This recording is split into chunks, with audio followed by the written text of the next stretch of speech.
correspondiente a hoy día.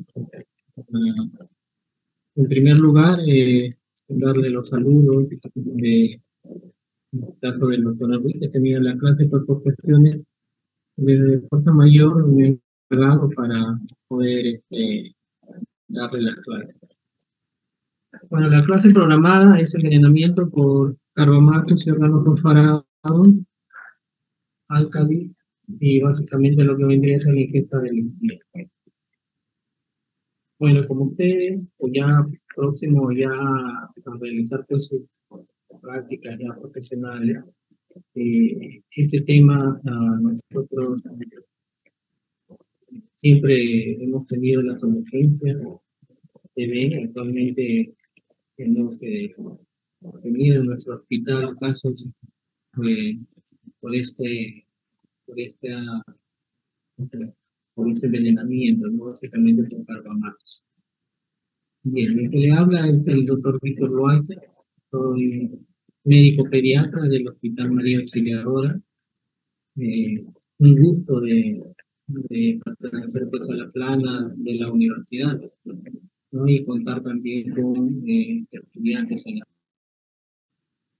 muy grato, ya estamos casi por finalizar el curso de pediatría y estamos muy gratos con vosotros. Bien, vamos a continuar con la presentación. Voy a tratar de que ingresen, ahí me están esperando en el aula para que ingresen. Muy bien. Entonces, lo que vamos a conversar hoy día, en la tarde, vamos a ver básicamente lo que es envenenamiento por carbamato y organofosforado. Un segundo tema que vendría a ser las intoxicaciones por álcalis, y lo tercero lo que vendría a ser por hidrocarburos. Pero lo que se ve más frecuente nosotros, lo que vemos en pediatría y ya por las, digamos, las estadísticas que tenemos y las prevalencias, vamos a ir viendo qué tanto se involucra a nuestros niños en este tema, ¿no? Muy bien, creo que listo. Uno de los temas que quiero conversar con ustedes, lo que corresponde a la intoxicación de órganos fosforados y carbamatos. Aquí estoy presentando algunos dibujos, eh, por ejemplo, este sobrecito que siempre van a llegar a las emergencias con los pacientes, ¿no? Y algunos síntomas o algunos actos por los niños que se pueden ver, ¿no? Entonces, quiero empezar manifestándole que dentro de la vigilancia epidemiológica que tiene pues el Ministerio de Salud y vemos nosotros también en todos los gruparios, ¿no? Tenemos hasta la semana, el Ministerio de Salud tiene un reporte a través de epidemiología, lo que vendría a ser la vigilancia de salud pública, y en ello reportan pues hasta la semana 44, que vendría a ser más o menos a principios del mes de octubre, los reportes a nivel nacional. Entonces vemos que hemos tenido a nivel de todo el país, Perú, 1.498 casos, ¿no? De estos de intoxicación básicamente por plaguicida.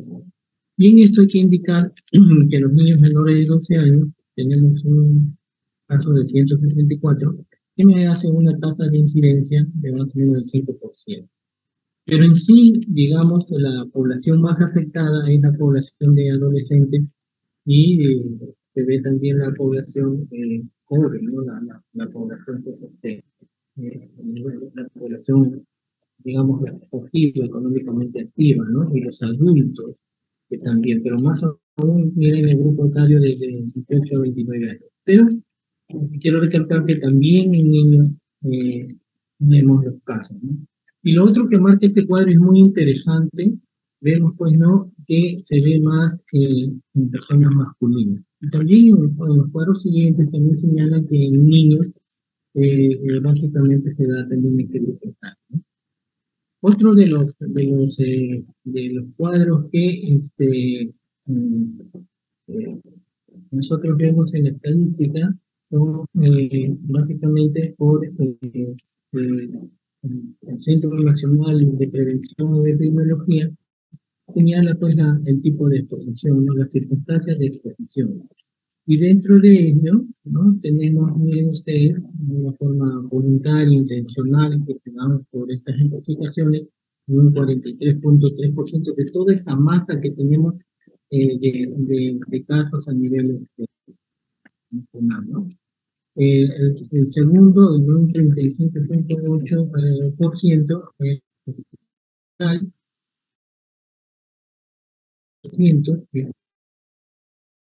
y un 2% es provocado.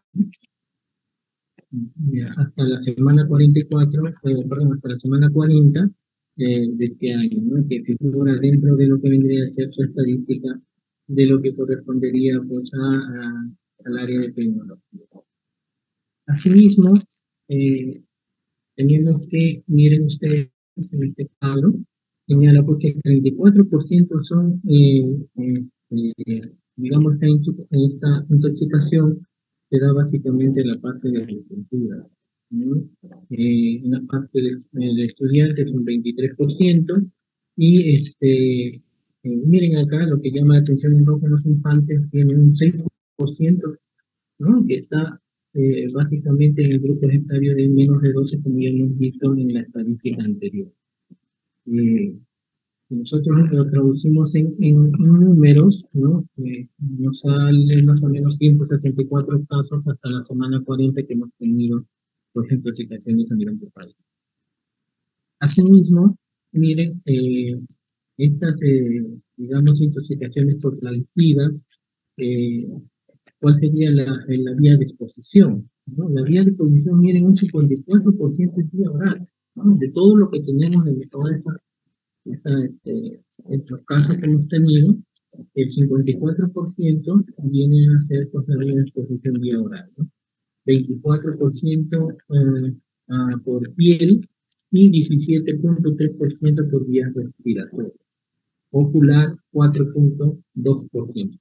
Esto es importante porque ya cuando vamos a ir desarrollando lo que es digamos, en sí ya la clase, vamos a ir tomando cuando se tienen niños, ¿no?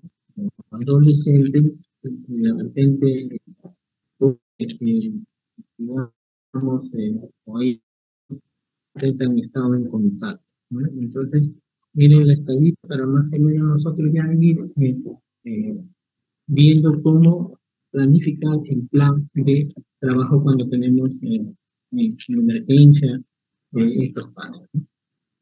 Entonces, para concluir esta primera parte, tenemos que indicar que en el país tenemos casos y nosotros como, bueno, en este caso en el área de pediatría tenemos que estar y preparados para afrontar pues, estos casos, ¿no?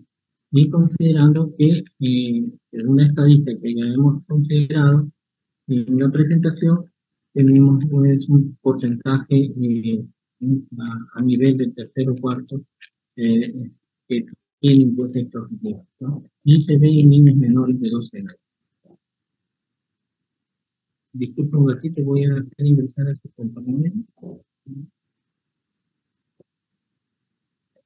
Muy bien, entonces el otro punto que quiero tocar con ustedes es, ustedes saben, o de repente ya por algunos conocimientos, que la intoxicación por órganos fosforados básicamente o por carbamatos tienen, digamos, su acción similar. Entonces lo que nos hace es, nos bloquea, por ejemplo, cuál es el mecanismo de acción de de estas sustancias, nos va a bloquear, digamos, una enzima que vendría a ser la acetilcolinesterasa, ¿no? Entonces no se va a producir la degradación de la acetilcolina, ¿no? Tenemos acá, por ejemplo, nuestra neurona y tenemos la neurona postsináptica con el botón sináptico. Entonces, cuando nosotros, o esta sustancia, ¿no? Digamos que personas, pues, por los diferentes mecanismos que hemos observado en esta estadística, eh, se produce la contaminación, entonces tiene sus acciones a nivel de estas de neuronas y se va a producir pues un aumento de lo que vendría a ser la acetilcolina, ¿no? Circulante, y eso va a crear pues, a nivel de todo el sistema, va a crear diferentes estados clínicos, por lo cuales va a llegar pues, el paciente que se está intoxicado, ¿no? Entonces, concluimos que estas sustancias, tanto el órgano fosforado como los carbamatos, eh, digamos, bloquean a la acetilcolina, me van a incrementar, digamos, lo que vendría a ser, en este caso, la sustancia que vendría a ser acetilcolina, y me va a producir pues, diferentes, digamos, mecanismos en los cuales lo vamos a ir viendo en las personas que ha consumido por diferentes mecanismos, por diferentes circunstancias, ¿no? Y por supuesto refleja la intoxicación, ¿no? En este caso de que ha consumido. Otra característica de ello es que los órganos fosforados, cuando se unen a digamos, a esta enzima, a la acetilcolina, cuando se produce el tóxico, se une, tenemos que entender que en los órganos fosforados es irreversible, mientras que los carbamatos se hace reversible. Acá hay un término que se usa en las revistas, en los estudios que se han realizado, señala pues no que cuando en este caso el órgano fosforado se une, ¿no?, a la acetilcolinesterasa, bloquea entonces este grupo o este conjunto se conoce también como envejecimiento de, digamos, esta unión. En cambio, el carbamato no corresponde a ello, ¿no? Entonces acá, con ello, se determina que cuando hay un incremento de la acetilcolina, me va a producir pues un efecto que es un efecto colinético, incrementado. Entonces, eso vendría a ser el mecanismo de acción de estas sustancias tóxicas. Acá tenemos, por ejemplo, en los diferentes, digamos, estados o efectos neurológicos, no tanto en el parasimpático, en el simpático, en el área somática y en el sistema nervioso central, ¿no? En los cuales, por ejemplo, si tenemos bloqueado en el área parasimpática, ¿no? Tenemos diferentes efectos, ¿no? Como por ejemplo, eh, bradicardia, tenemos broncoespasmos, miosis, ¿no? Igualmente, cuando tenemos en el área simpática, tenemos midriasis, taquicardia, hipertensión, y si es en el área somática, tenemos la fasciculación, ¿no? Entonces tenemos también en el sistema nervioso central, tenemos lo que correspondería a esa perfusión, agitaciones, ¿no? Coma. Entonces, cuando nosotros estamos en emergencia, ¿no? En cualquier establecimiento de salud, entonces nos van a llegar, pues, ¿no? A veces viene, digamos, el área digamos,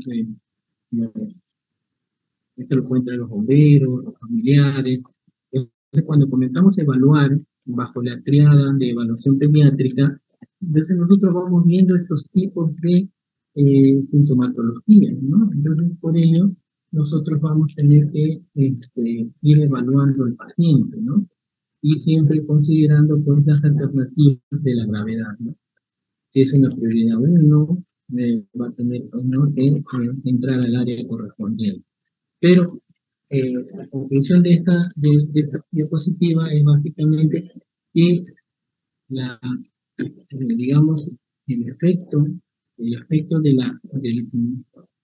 a diferentes niveles, ¿no? Y estos efectos van a crear, pues, digamos, el riesgo para la vida del paciente. Considerando que los órganos fosforados es el que nos da, pues, más, digamos,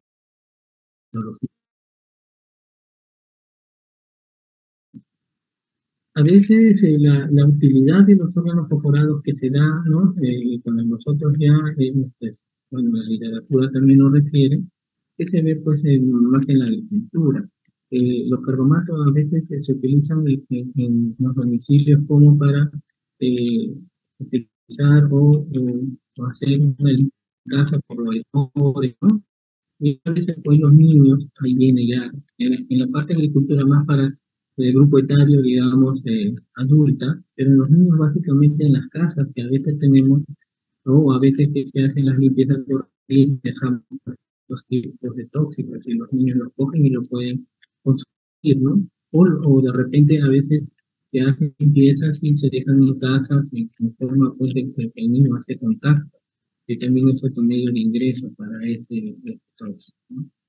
Entonces tenemos a diferentes niveles los cuales nos produce la sintomatología. Miren ustedes, entonces cuando se da esta intoxicación tenemos pues eh, varias criterios, ¿no? Dentro de uno de ellos es la toxicidad, ¿no? Una toxicidad aguda que pueda, y eso se señala entre los 30 primeros minutos, los 40, podemos tener el exceso crítico, o llamado también síndrome colinérgico. Este síndrome colinérgico se manifiesta por diferentes características, ¿no? Uno de ellos es trastorno de conciencia, uno evalúa al paciente y está las pupilas bien mióticas, ¿no? Unas pupilas bien pequeñas, milímetros, ¿no? Bastante cianorrea, lagrimeo, ¿no? Fasciculaciones, broncorrea, broncoespasmo, bradicardia, ¿no? Vómitos, dolores abdominales, son una sintomatología que poseen. Entonces, en esta fase tóxica es donde nosotros tenemos que actuar inmediatamente, ¿no? Eh, la mortalidad de los pacientes, digamos, o de las personas que consumen esto por diferentes mecanismos eh, de administración, digamos, eh, cuando nosotros hacemos evaluación de emergencia bajo la creada de evaluación pediátrica y el ABC, entonces tenemos que ir viendo el plan de trabajo que se va a ir realizando. Entonces ya posterior vamos a ir viendo cómo vamos trabajando. ¿Puede producir la mortalidad? Claro que sí, ¿no? Puede producir por diferente, el paciente de repente no va a fallecer por una pacificación, no va a fallecer por una miosis. Es que hay una descarga y una secreción en diferentes órganos que el niño puede, que el niño o la persona que está entusiasmada puede entonces producirse una desaturación, un paro cardíaco que puede fallecer. Entonces mi plan de trabajo está orientado a ello, ¿no? A disminuir esos tipos de secreciones, ¿no? Porque esa es mi primera acción que yo debo estar ya armando mi fluxograma de intervención. Después tenemos, luego de la toxicidad aguda, tenemos lo que correspondería a un síndrome intermedio. Este síndrome intermedio también presenta un cuadro neurológico y presenta pues de un 10 a un 40% en lo que correspondería a una intoxicación con órganos perforados, la parte que va a durar hasta 24 o 96 horas después de la exposición va a presentar, ¿no? Y en esto puedo considerar que hay un paciente que de repente estaba en casa, ha estado en contacto con estos plaguicidas, ¿no? Pero no manifiestan una sintomatología, digamos, aguda, como en la diapositiva anterior, ¿no? Puede, eh, digamos, tener el contacto y posterior a eso presentar, ¿no? Algunos tipos de sintomatología, como por ejemplo una debilidad al flexionar el cuello, ¿no? Una disminución de los reflejos osteotendinosos, anomalías de los nervios de los paraestraniales, ¿no? Una debilidad muscular o una insuficiencia respiratoria. Y eso es la emergencia, ¿no? Y por ello vienen a los establecimientos de salud. Entonces ya cuando el profesional médico comienza ya a realizar, digamos, la anamnesis, comienza a ver o hacer ya la parte de la evaluación clínica, entonces, y por los antecedentes ya nos vamos de repente considerando que ha sido pues, una intoxicación por esto esclarecida.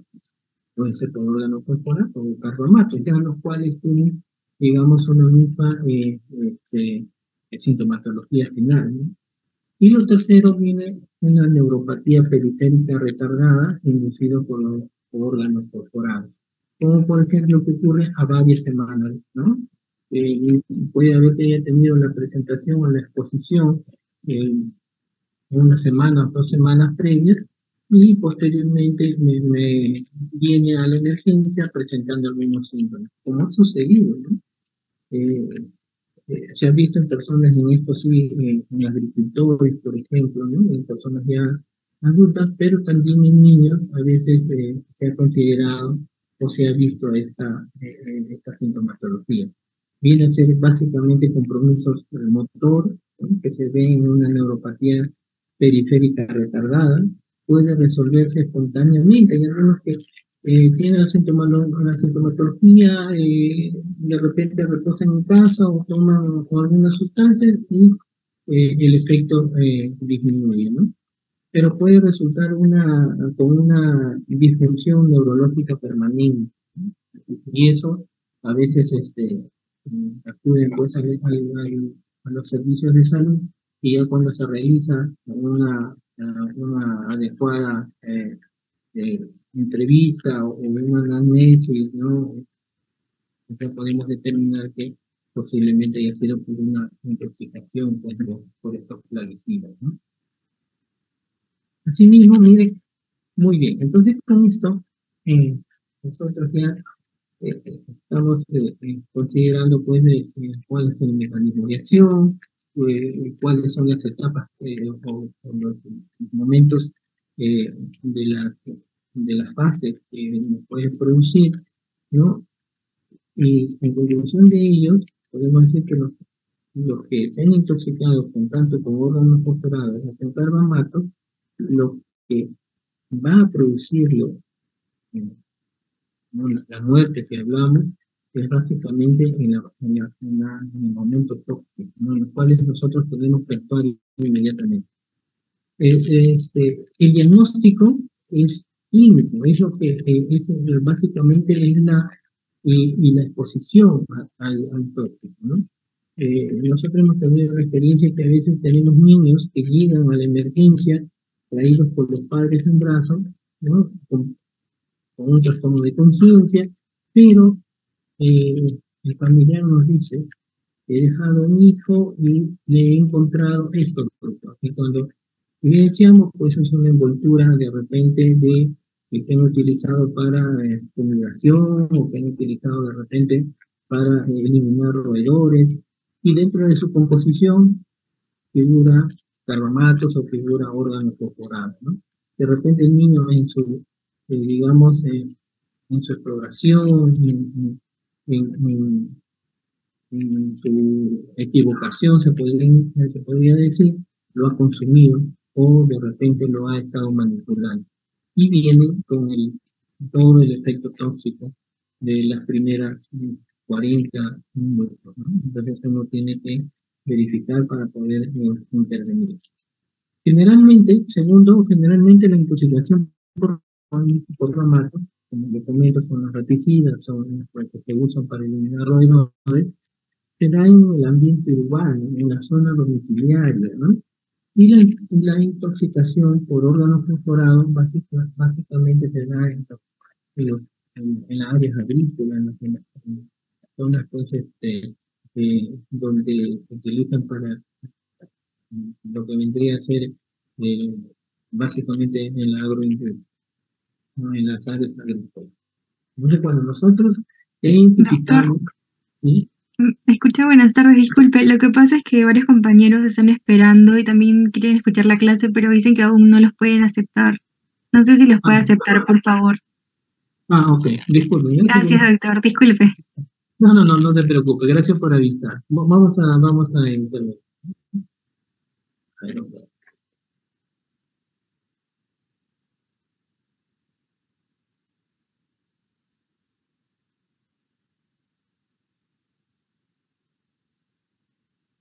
ok. Eh, Bien, entonces como le comentaba, ya, bueno, haciendo un recordario, el diagnóstico es básicamente clínico, ¿no? Y teniendo pues la consideración de la exposición que la persona ha tenido, ¿no?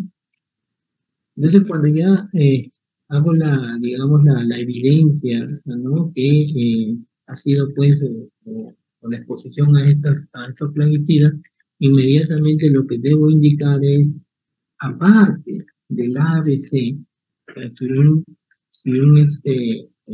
digamos, un niño me llega, ¿no? Y lo primero que tengo que hacer es eh, ver vías aéreas, ¿no? Eh, tratar de permeabilizar las vías aéreas, que tenga una buena respiración, ¿no? Porque de repente me está desaturando, ¿no? Colocar de repente una vía, ¿no? Que me está convulsionando por poner un anticonvulsivo, pero dentro de todo eso, mi esquema, ¿no? De mi plan de intervención tiene que estar la tropinización, ¿no? Entonces, eh, digamos, las dosis que se van a inyectar en niños es de 0,01 a 0,02 miligramos kilos en niños, ¿no? Por ejemplo, si un niño me tiene 10, ¿no? Si me tiene 10 kilos, ¿no? Entonces voy a tener que aplicar 0,1, ¿no? Y eso yo lo puedo ir aplicando cada 4 a 5 minutos. Pero ¿cuál va a ser el objetivo, ¿no? De poner atropina? Como hace momentos le comentaba, mi primera acción es disminuir las secreciones de estos pacientes que llegan intoxicados, porque me va a haber bastante cianorrea, va a haber bastante componentes de secreciones a nivel pulmonar, de repente me va a relajar el esfínter, ¿no? Bastante sudoración, entonces eso hago con la atropina, secar, porque imagínense, si tengo bastante salivación, hay bastantes secreciones, entonces el niño puede producirse pues, una aspiración, puede producir falla respiratoria, me hace un paro. Entonces, esa es la función de la atrofia. Pero aparte de ello, tengo que estar pues, haciendo permeabilidad de las vías aéreas, ¿no? Tengo que estar colocando una ventana. Entonces es un conjunto, ¿no? De acción. Y dice, también señala en los estudios, a veces me pueden llegar niños, ¿no? El familiar, doctor, yo le encontré a mi niño en la casa, le he encontrado inconsciente, pero al lado he encontrado sustancias digamos, de haber consumido, ¿no? Estos plaguicidas. Entonces, cuando uno verifica o ve, ve el entorno del paciente, ¿no? Cuando uno conversa con el familiar, entonces tenemos la duda si en verdad ha consumido, ¿no? Entonces, en ausencia de estos signos anticolinérgicos, como la taquicardia, embriaguez, disminución de ruidos intestinales, piel seca, se sugiere pues una fuerte intoxicación de órganos alterados, ¿no? Lo otro también es hacer unos exámenes, bueno, particularmente no conozco laboratorios que lo realicen, pero debe realizarse en un laboratorio toxicológico, el dosar, ¿no? El pedir o medir la actividad del perfil con en el laboratorio. Y eso también nos confirmaría el diagnóstico. También se puede realizar un examen toxicológico tanto para tomar para órganos ante un síndrome genético, ¿no? Eso se puede solicitar personalmente, ¿no?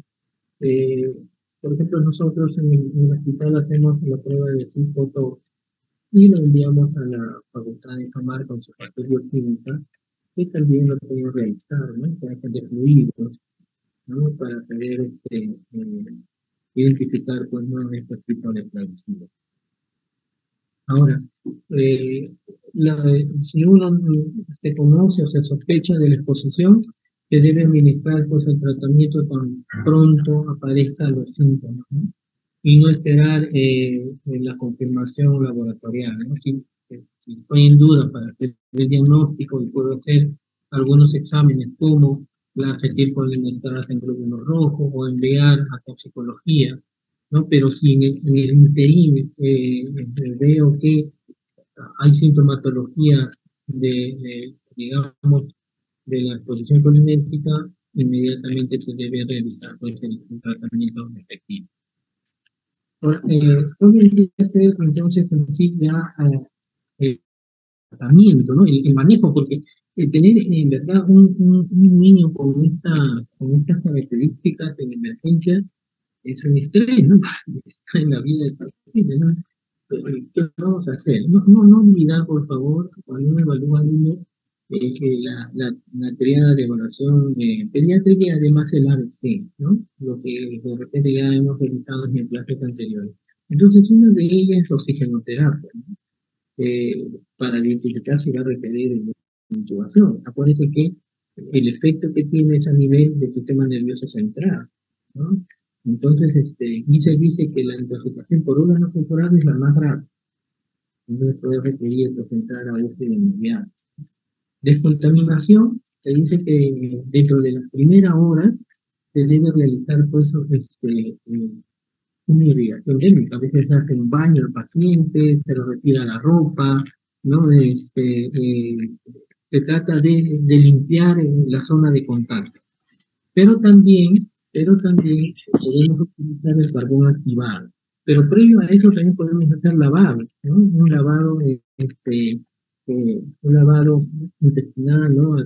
Con fluidos, con agua estéril, por ejemplo, se hace su lavado, pero también se puede utilizar carbón activado, ¿no? La cantidad que nosotros utilizamos correspondería de 1 gramo por kilo, máximo hasta 50 gramos de carbón activado. Lo que hace es que el carbón activado es una sustancia porosa y, digamos, jala o extrae pues, ¿no? Del contenido gástrico estas tóxicas. También se utiliza, por ejemplo, cuando hay intoxicación en medicamentos o de otras sustancias. ¿Sí? Después, como ya le comento, como hasta ahora te he comentado, hasta la tokenización, ¿no? Usaron dosis de 0.05 a 0 en niños y puedes usarlo en endovenoso, ¿no?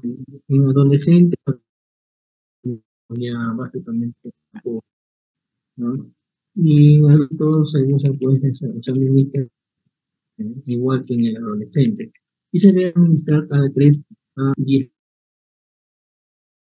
La gerencia, cuando ya está optimizando, también ir haciendo registros biológicas y colocando las dos, porque a veces se ha visto que puede utilizar varios o una cantidad de ampollas y de gramos de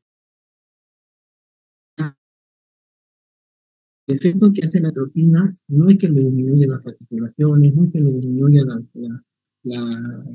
trastorno de conciencia, sino básicamente es disminuir la depresión, ¿no? Esa es la función. Entonces,